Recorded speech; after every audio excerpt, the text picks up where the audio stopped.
My name's Paul Roberts. I'm single. I have my father in London. I have two brothers. They're both married with children, so it kind of gets me off the hook. My background is as a youth worker. I'm an avid footballer. First time in the Balkans. I'd never really had an interest to come to the Balkans before.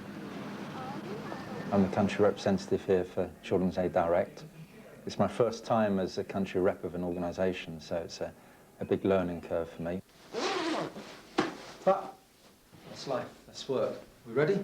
I just feel good, you know, when I can wake up in the morning and look forward to going to work and look forward to being with the people that I'm going to be working with, and through the day see certain achievements ticked off on the list, then I feel that things are okay. You know, some days when it just doesn't happen. I feel like I'm giving a positive contribution to where I am. I feel like I'm progressing my own. Oh, hang on, all right, mate? I feel happy in my work.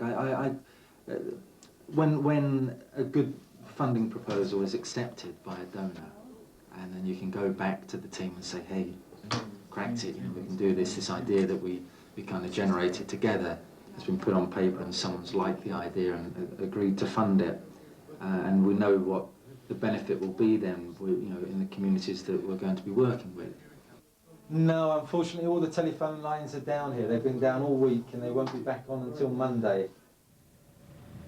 Today we're going to a village called Sedlare, which is in the municipality of Lipian. This is a convoy made up of 3 trucks.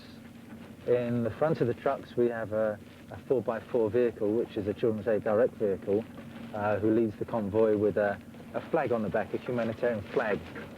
And ourselves as the vehicle following the convoy up. In the first truck we have about 20 cubic meters of fuel wood for the school. The second truck has a range of donated materials from Children's Aid Direct. So that's clothing, shoes, toys, some school materials.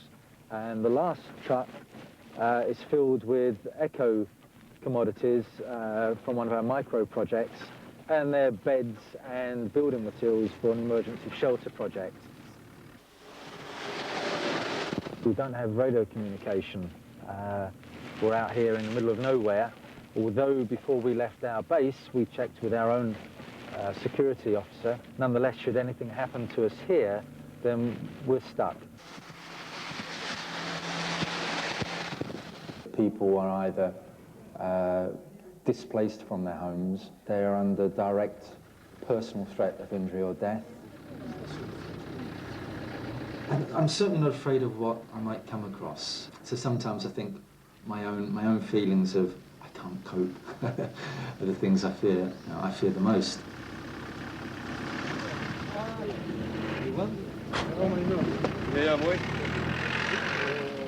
There's an amazing sense of community here, where it's almost like everyone knows everyone. Because of I suppose the charismatic influence that our engineering team had out there, we built up this very strong relationship with the village.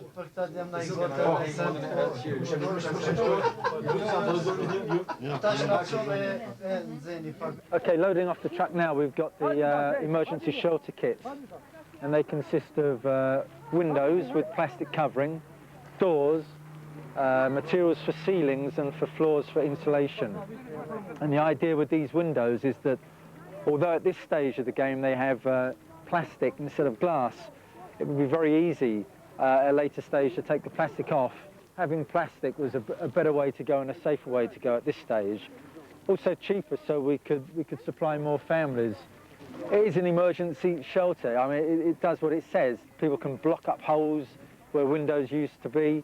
They can block up doorways. So it's very much a self-help process that our team of engineers would have spent time with some local members of the community, showing them what to do, and then with the guide of the book and their own skills, they'll be able to repair the houses very quickly and very easily. So if you look here, this is a good example of how the the kits have been used for emergency shelter. Yeah, they've been built to a standard size, so they go into any hole, and then you just block up on either side of them. Here we have an example of a house that is impossible to rehabilitate. There's no way that our kits could actually do anything to improve the structure of this house. The affront by the Serbian forces has destroyed their livelihoods. It's taken away their houses. For many, it's almost taken away a will to live with a number of families that have been totally decimated by the conflict. I mean, there were thousands of displaced people, and as they came back in off the hills and winter encroached, they could very quickly make their house habitable and get the family inside and keep them warm. Because as you can see around you, there's a foot of snow on the floor, and at the moment the temperatures are probably somewhere around -10, -15 degrees.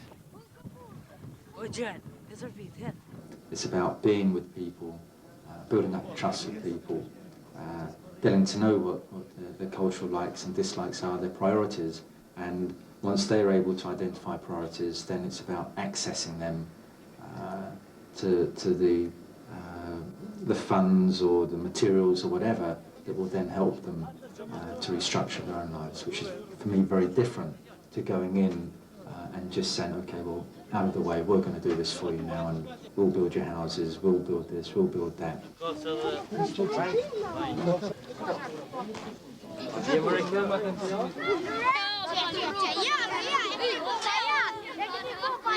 Do I ever feel lonely? Yeah, I feel lonely. I think it's because I've worked overseas before. I can recognise the ups and downs. I think about all the things I could be doing rather than being here. But I also know from experience that that passes. 4 or 5 days and I'm back on top again.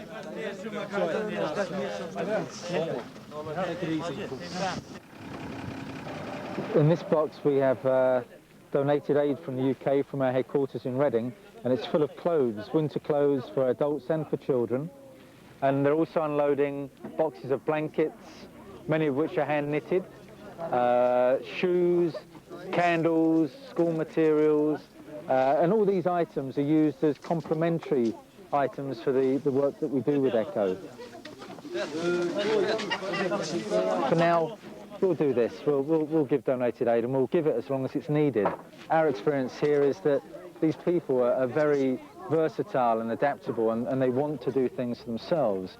So I think it's about forming a partnership and accessing them to materials and the expertise that can help rebuild their lives, their houses, their schools, their livestock, getting them back into the fields with seeds so they can start planting again, medicaments to restock their clinics, their ambulances.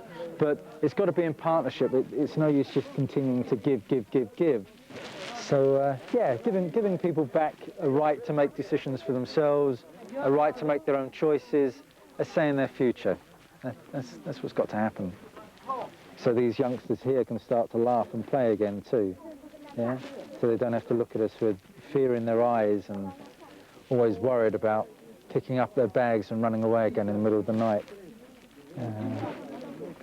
Yeah.